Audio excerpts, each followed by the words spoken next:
Hey YouTubers, I'm going to talk about first aid. To me, the definition of first aid is the immediate care that is given to the victim of an injury or illness to minimize the effects of the injury or illness until experts can come and take over. So, from that you should get that I'm no expert. I don't have really any training. I'm hoping this video will spark some interest in some people, that they will go out and look up their own information, that they'll go out and get the correct information from someone who really does know what they're talking about. I think some of the things that you should know are the different types of wounds, so you do know how to treat them. Just a couple of different types of wounds would be, one would be an abrasion, one would be an incision, another one is called a laceration. You have punctures, you have avulsions, I guess you could have an amputation.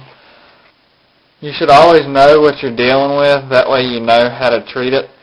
So this right here is one way to treat certain types of wounds. This is called QR. This certain type is the outdoorsman QR. The QR stands for quick relief. Once you open it, this is what is inside. You have two of these little teardrop shaped plastic containers with a little bit of powder inside of it. And again, I've had to use this I've had to use this one time on a pet. The dog was running around inside the house playing with the cat, and all of a sudden I saw a decent amount of blood on the carpet. So I got him calmed down, and his heart, was beating pretty fast because he was inside running around. So he was bleeding pretty decent. Any amount of blood you're kind of shocked to see. So I calmed him down, and of course I go and get this, clean the wound, and put half of one of these on, and it worked great. It stopped the bleeding immediately. It worked so good that I went out and bought two more. I didn't realize it at the time these were different, but they are different.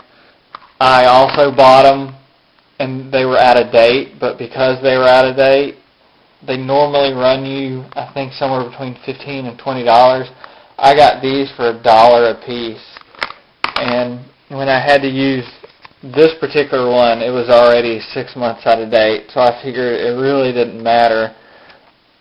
It still worked, so I guess these would work too. And even if I had to use both of these packs, it only cost me $2. So $2 versus going to the emergency room or to help stop the bleeding until an expert can come and take over is really quite cheap. So these are the directions on how to use them. For cuts and abrasions, you just peel right here back, and then once you peel it back, the powder is free to come out, and then you pour the powder onto the blood. You completely cover the wound and apply pressure.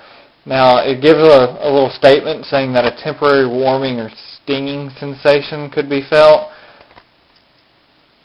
I'm not sure. It can't be that bad. It couldn't be that warm, and the stinging couldn't have been that bad, because when I put it on my dog, he didn't yelp, he didn't whine or anything. But before, when I was cleaning his cut off I used alcohol, he didn't care for that. So compared to alcohol, this does not sting nearly as bad. And then step 3, you tap and press for 30 seconds to form a protective seal, and that's exactly what it does. I'm not sure the chemistry or how it works, but you basically pour this powder on it, you press down with some type of dressing for about 30 seconds, and it will stop the bleeding. Now, different types of bleeding, I'm sure it won't it won't work for, because it's for minor external wounds. So an arterial wound, which is where blood spurts out of you and the color is bright red, it probably won't work. Another type of bleeding is venous, where it's slower, steadier blood. It's dark red. You might have to use one or both of these packs on that, and then another type of bleeding is capillary, where it just kind of oozes out. I believe that's the type that my dog had. For a slice or cut or laceration, you peel this back again. You pour this on to the blood. You cover the wound completely, and you press down for about 30 seconds. Now, you wouldn't want to put the dressing over it quite yet, because if it's still bleeding, you want to make sure that the bleeding is completely stopped before you take the dressing off, because the dressing will then pull away the scab and then it'll just start bleeding all over again. So, again, you add this directly to the blood, and then you apply direct pressure to it, and then if it's still bleeding, you would add more of this to it, and then apply direct pressure again, and then once it's stopped bleeding, then you can apply your dressing. So after you've done all this and you have your dressing on and you've got everything bandaged up, this just forms a little protective seal, and then it says it may be left in place until it falls off naturally. You try to avoid it getting wet for a couple hours after you've put this on.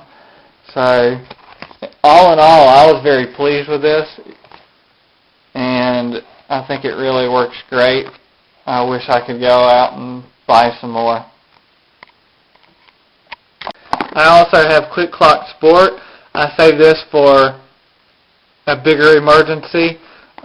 Hopefully I will never have to use it on me or anybody else, but I do save this for just in case, and I think it's a really good item to have in your first aid kit. It'll help, again, for the definition of first aid, it will help minimize the effects of the injury until an expert can take over, and that's basically what you want to do in first aid.